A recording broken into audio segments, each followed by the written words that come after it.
Sebelumnya, Assalamualaikum warahmatullahi wabarakatuh. Waalaikumsalam warahmatullahi wabarakatuh. Sebelum memulai pembelajaran pada pagi hari ini, langkah baiknya kita berdoa terlebih dahulu. Berdoa menurut agama dan kepercayaan masing-masing. Berdoa mulai. Cukup? Oke, sebelumnya Ibu absen terlebih dahulu ya. Maulani Rosyanti. Hadir, Bu. Arifianto. Hadir, Bu. Hadir. Muhammad Falah. Hadir. Baik, hadir semua ya. Untuk materi hari ini Ibu akan share screen terlebih dahulu.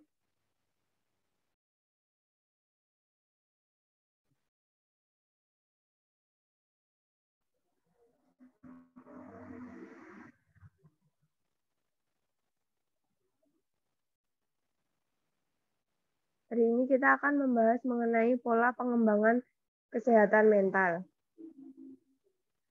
Pengertian dari kesehatan mental itu wujud karena penyesuaian diri yang berhasil atau tidak adanya psikopatologi dan sebagai keadaan di mana seseorang digambarkan tidak memiliki gangguan pada bidang psikologis, emosional, perilaku, dan sosial. Sehingga dapat disimpulkan bahwa orang berada dalam keadaan sakit atau sehat psikisnya. Sehat jika tidak terdapat sedikit pun gangguan psikisnya, dan jika ada gangguan psikis maka diklasifikasikan sebagai orang sakit. Dengan kata lain, sehat dan sakit mental itu bersifat nominal yang dapat dibedakan kelompok-kelompoknya. Selain itu, menurut Semium, bahwa kesehatan mental adalah ilmu yang mengembangkan dan menerapkan seperangkat prinsip yang praktis dan bertujuan untuk mencapai dan memelihara kesejahteraan psikologis organisme manusia dan mencegah gangguan mental serta ketidakmampuan menyesuaikan diri. Ilmu kesehatan mental sebagai ilmu yang bertujuan untuk menjaga dan memelihara fungsi-fungsi mental yang sehat dan mencegah ketidakmampuan menyesuaikan diri dari kegiatan-kegiatan mental yang kalut. Slide selanjutnya.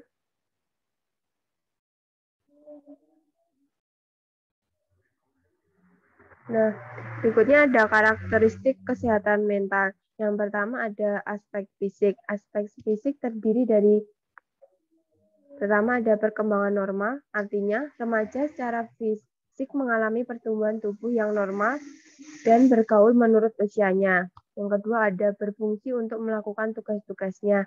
Artinya, remaja melakukan semua tugas sesuai dengan kewajibannya.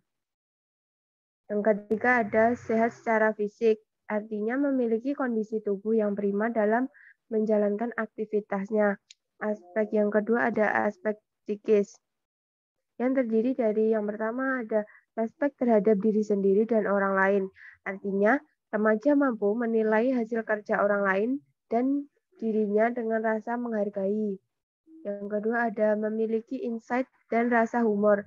Artinya, remaja memiliki naluri untuk bersenda gurau secara normal. Tiga ada memiliki respon emosional yang wajar. Artinya, remaja memiliki kemampuan dalam mengendalikan suasana hati dan pikirannya. Yang keempat ada mampu berpikir realistis dan objektif. Artinya, remaja memiliki perasaan yang tidak mudah terpengaruh tanpa adanya bukti. Kelima ada terhindar dari gangguan-gangguan psikologis. Artinya, remaja mampu mengendalikan masalah yang ada. Aspek yang ketiga ada aspek sosial. Yang terdiri dari yang pertama, memiliki perasaan empati dan rasa kasih sayang atau affection, yang artinya remaja memiliki rasa peduli terhadap hal yang menimpa sekitarnya. Yang kedua ada mampu menjalin interaksi dengan lingkungan secara sehat. Artinya remaja memiliki kemampuan untuk menjaga perasaan orang lain dan perilaku dirinya sendiri. Yang ketiga ada bersifat saling menghargai dan tidak membeda-bedakan tingkat sosial, yang artinya mampu bersikap tidak diskriminan terhadap pandangannya kepada orang lain. Aspek yang terakhir ada aspek moral religius yang terdiri dari taat kepada Tuhan dan mampu menjalani ajarannya. Artinya, remaja meyakini dan berpegang teguh pada kepercayaan yang dianutnya. Yang kedua ada tidak berbohong, bertanggung jawab dan tulus dalam beramal, yang artinya remaja mampu secara konsisten untuk bertindak dan berkata benar sesuai dengan fakta yang terjadi. Slide selanjutnya. Selanjutnya ada kriteria kesehatan mental.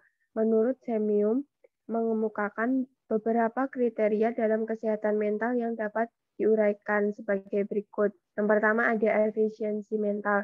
Penilaian kesehatan mental, gangguan emosional neurotik, dan tidak ada hakikat sama sekali atau tidak memiliki kualitas. Yang kedua ada penguasaan integrasi pikiran dan perilaku. Kepribadian yang baik adalah salah satu dari penguasaan diri yang efektif. Tanpa adanya penguasaan ini, maka obsesi atau ide yang melekat, delusi, dan fobia mungkin akan muncul dengan sendirinya. Yang ketiga ada integrasi motif-motif dan pengendalian konflik atau frustasi. Konflik yang hebat bisa muncul apabila motif-motif tidak terintegrasi. Yang keempat ada perasaan dan emosi yang baik. Rasa akan terima, menyayangi, terlindungi, serta harga diri yang memberi kontribusi pada mental yang stabil adalah ciri mental yang sehat. Yang kelima ada ketentraman pikiran, adaptasi dan kesehatan mental untuk ketenangan pikiran atau mental. Yang keenam ada perilaku yang sehat. Perilaku yang memiliki kesamaan dengan rasa seseorang untuk menjumpai kita dengan sifat-sifat yang tidak dapat beradaptasi. Yang ketujuh ada self-konsep yang baik. Bergantung pada konsep diri sehingga harus bisa menahan orientasi yang sehat bagi diri kita sendiri. Yang ke-8 ada ciri-ciri ego yang memenuhi syarat. Ciri-ciri ego adalah di mana ia menjadi dirinya sendiri. Apabila ciri ego tumbuh menjadi tetap, maka mereka mampu bertingkah laku lebih tetap dan mampu bertahan pada lingkungannya. Terakhir ada hubungan yang sesuai dengan kenyataan. Seseorang yang tertekan pada masa lalu tidak bisa berdamai dengan kenyataan, sedangkan orang yang memiliki fantasi atau khayalan adalah orang yang telah menolak kenyataan. Selanjutnya. Berikutnya ada faktor-faktor kesehatan mental.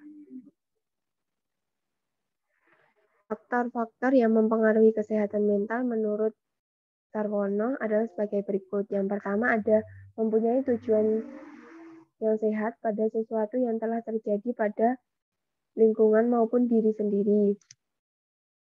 Yang kedua ada mempunyai kecakapan menyesuaikan diri pada segala kemungkinan yang ada.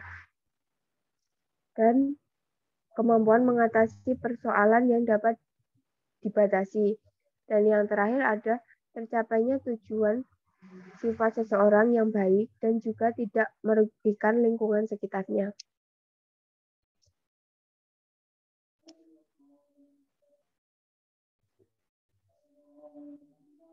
Selanjutnya ada prinsip-prinsip kesehatan mental. Jelani mengungkapkan beberapa prinsip kesehatan mental di antaranya. Yang pertama ada gambaran dan sikap yang baik terhadap diri sendiri. Yang kedua ada keterpaduan atau integrasi diri. Ketiga ada kemampuan menerima orang lain, melakukan aktivitas sosial, dan menyesuaikan diri dengan lingkungan tempat tinggal. Yang keempat ada kemampuan menerima orang lain, berarti kesediaan menerima kehadiran, mencintai, menghargai, menjalin persahabatan, dan memperlakukan orang lain dengan baik. Yang kelima ada berminat dalam tugas dan pekerjaan. Yang selanjutnya ada agama, cita-cita, dan falsafah hidup. Selanjutnya ada pengawasan diri. Dan yang terakhir ada rasa benar dan tanggung jawab. Next. Materi yang terakhir yaitu ciri-ciri dari orang yang mengalami atau orang yang tidak sehat mentalnya menurut Noto Atmojo. Yang pertama, terlihat perlu pelayanan kejiwaan. Yang kedua, ada tidak dapat menyesuaikan diri terhadap masyarakat atau lingkungan sekitarnya. Yang ketiga, perlunya diagnosis kejiwaan. Yang keempat, ada ketidakbahagiaan yang bersifat objektif. Yang kelima, ada gejala-gejala gangguan jiwa secara objektif. Dan yang terakhir, ada kegagalan penyesuaian yang positif.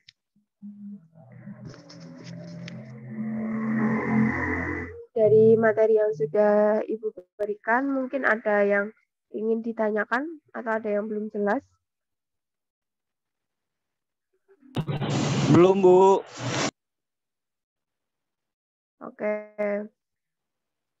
Sudah cukup ya untuk pembelajaran hari ini. Kita tutup dengan berdoa terlebih dahulu. Berdoa mulai. Cukup. Wassalamualaikum warahmatullahi wabarakatuh. Waalaikumsalam warahmatullahi wabarakatuh. Makasih, Bu. Amin.